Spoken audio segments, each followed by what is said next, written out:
Good morning, kiddos. I hope my video message finds you well. Today we are going to start paper weaving, and the first thing we're going to talk about is a loom. A loom is the base or the foundation of your weaving. You need to have some type of foundation to build on. So my loom is a piece of scrapbook paper that's 8.5 by 11 inches. And then I need my weft strips.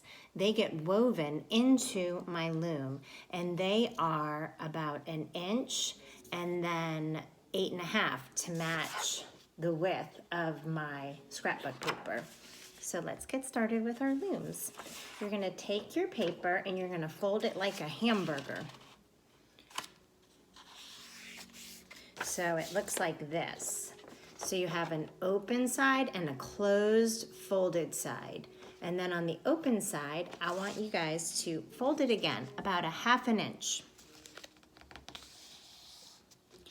I call this my envelope fold, just like that.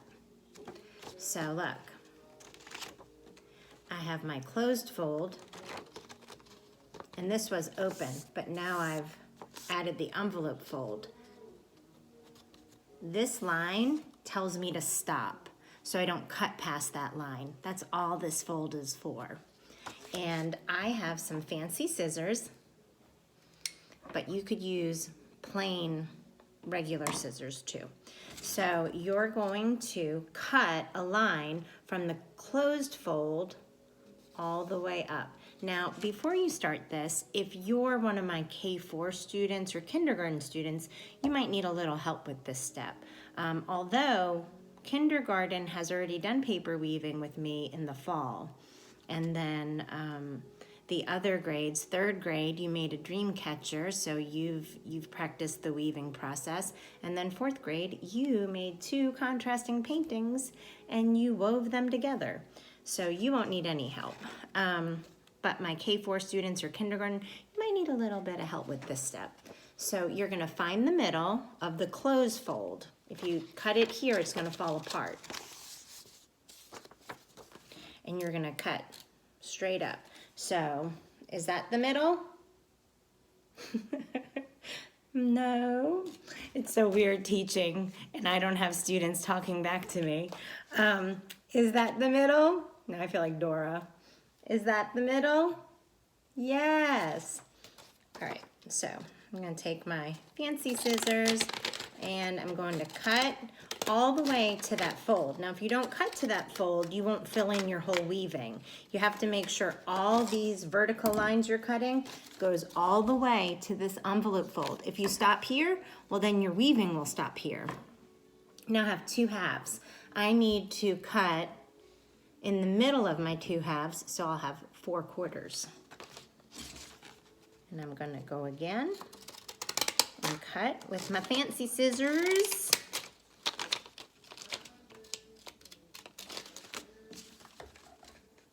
Now, while I'm doing this, if you don't have copy paper, if you don't have scrapbook paper, you could just use copy paper.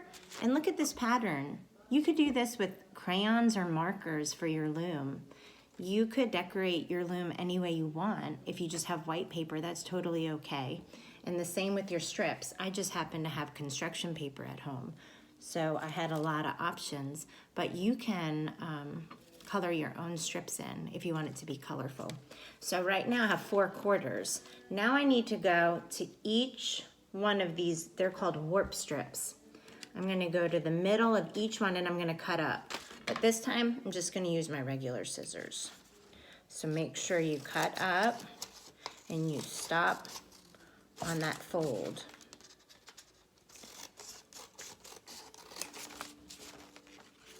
So how many warp strips do you think I'll have? If I had 4, now I'm cutting in the middle. 8, good. So now I have 8. And when you open it up, they should all be connected. Now we're gonna start the weaving process. Weaving is one of the oldest art forms, and it's a process of interlocking materials, together to make a tapestry. Right now, weaving is more decorative, but back in the day, it was definitely functional art. People would have to know how to weave to put clothing together, to make blankets and necessities. So it is one of the oldest art forms.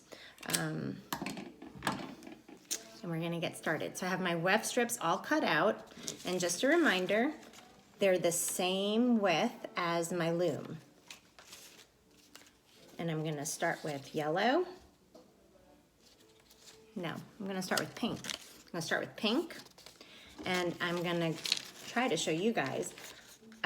This is my weft, these are my warp strips attached to my loom. I go over one, under one, over one, under one, and I just keep going. I can't skip and go over, or under. I need to make sure I have a consistent pattern. Pattern is anything that repeats itself in art. So over one, under one, over one, under one. Now you see how I started here and I went over? My next weft strip has to go under. So let me get my yellow, and I go under, over. So my yellow weft strip is opposite from my pink weft strip. And what you guys don't know is I have a color pattern of my weft strips also. So you guys can use the same color weft strips. It's totally up to you. So you see this?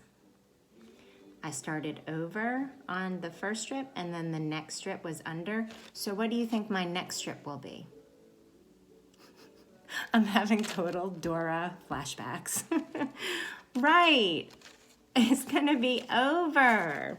So I'm gonna take my teal strip, and I'm just gonna do it real quick. I'm not gonna hold it in the air. And I'm just gonna slide it through here and interlock it and push it up. So as you're weaving, some of your weft strips might be moving around a little bit. So you just wanna make sure you keep pushing them up so the corners are touching, almost like a checkerboard, okay? Now I'm gonna just go ahead and show you, this is what the finished weaving looks like. When you're all done, if you just keep pushing down or pulling up and making sure all the corners are touching and you can't fit any more strips, that's when you're really finished. So if you have tape, you could just tape the back of the weft strips on your loom, or you can use Elmer's glue and just put a little dot where your weft strips are sticking up on front and back. And then you guys will have a pretty weaving. Very springy. And for my Sugar Hill Christian kids, this is one of the reasons I do this weaving. It reminds me of this Bible verse. Though one may be overpowered, two can defend themselves. A cord of 3 strands is not quickly broken. Ecclesiastes 4:12. So I actually printed this and then I glued it to my artwork. So I can be reminded that God's kingdom is made up of many people and very different people. And Jesus asks us to love one another. And I just love how we all come together, families maybe in our community, families that I've met through the Sugar Hill Christian Academy, families we've met through baseball, and I just love how God takes all of his people and he just interlocks them and he weaves their lives together to make us stronger and to glorify his kingdom. So I hope you guys enjoyed the weaving lesson, and if you make paper weaving, I would love to see it. So post some pictures, and God bless.